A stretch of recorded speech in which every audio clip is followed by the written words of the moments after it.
Cobra, dernière nouvelle sur le plan de l'ascension. Le 10 mars 2016. Le plan de l'ascension selon Cobra.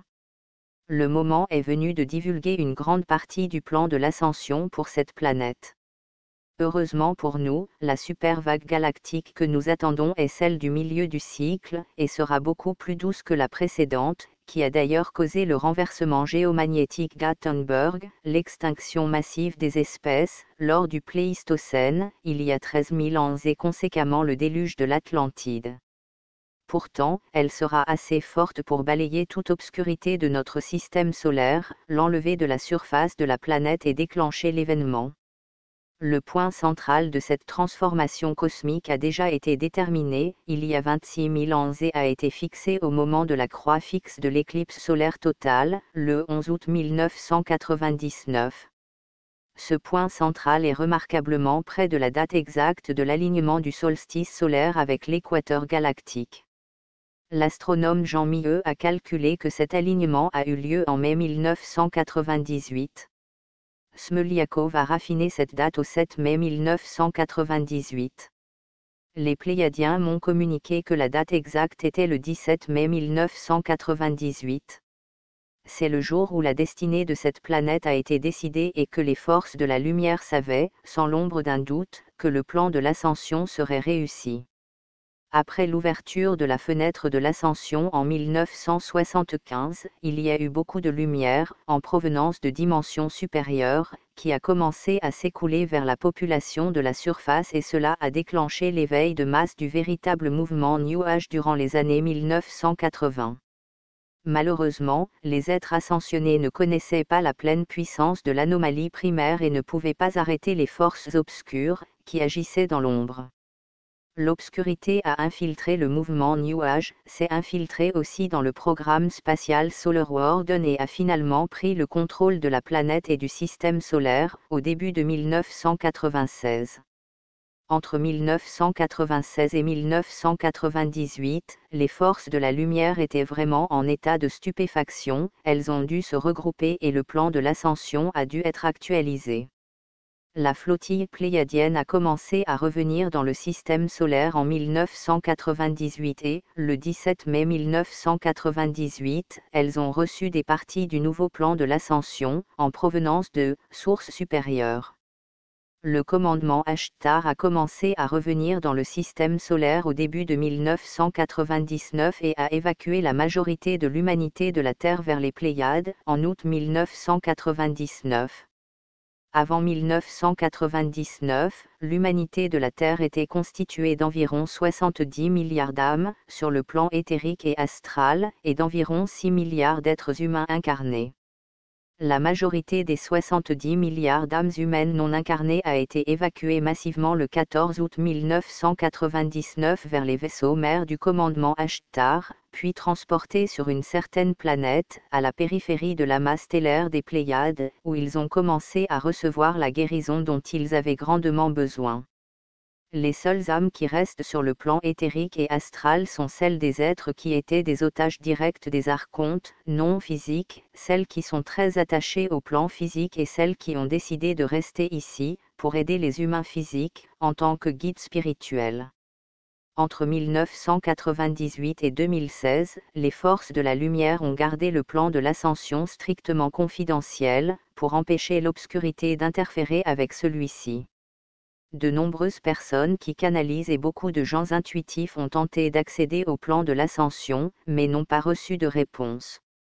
Je viens de recevoir le feu vert pour révéler une partie du plan de l'ascension à la population de la surface. Le vrai processus de l'ascension commencera au moment de l'événement. Les énergies qui arrivent de la pulsation galactique vont commencer à s'écouler dans le champ énergétique de tous les êtres humains de la planète. Ce seront des énergies d'amour provenant directement du cœur galactique et elles commenceront à apporter la guérison dont a tant besoin l'humanité. L'ascension est un processus individuel et un processus de groupe. Chaque individu aura sa propre expérience intérieure, par la guérison, la libération du passé et la transformation intérieure.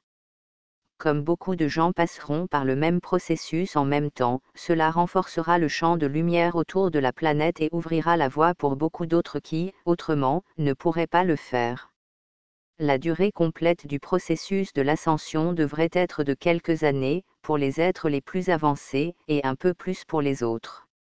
L'ascension réelle se produit lorsque nous relâchons tous les blocages qui entravent la circulation de l'énergie et que nous atteignons la supraconductivité de notre corps mental, émotionnel, éthérique, plasmatique et physique. Il y a beaucoup plus de choses à dire sur ce sujet et j'en révélerai plus, lorsque je recevrai l'autorisation de le faire. Au moment de l'événement, les forces de la lumière prendront contact avec l'humanité, mais indirectement, via les informations communiquées par les médias. Après l'achèvement du processus de l'arrestation des membres de la Kabbale et après que la majorité de l'humanité ait surmonté le choc initial, les forces de la lumière commenceront à contacter directement certaines personnes. Cela commencera très probablement quelques semaines, ou quelques mois, après l'événement. À ce moment-là, des zones de contact seront créées. Les zones de contact sont des zones se trouvant sur une propriété privée, où les propriétaires accepteront de fournir une partie de leur terrain pour l'expérience de contact. Ces propriétaires expérimenteront alors un contact physique avec les Pléiadiens qui atterriront sur leur terrain, grâce à un petit vaisseau de lumière. Ces personnes rapporteront ensuite leur expérience via les médias, préparant ainsi l'humanité à la réalité du contact.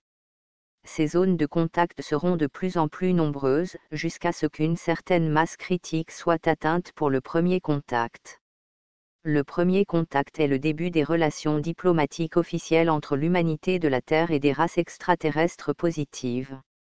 Il est prévu que cela se produira environ un an après l'événement, aux Nations Unies et ce sera diffusé par les médias, dans le monde entier.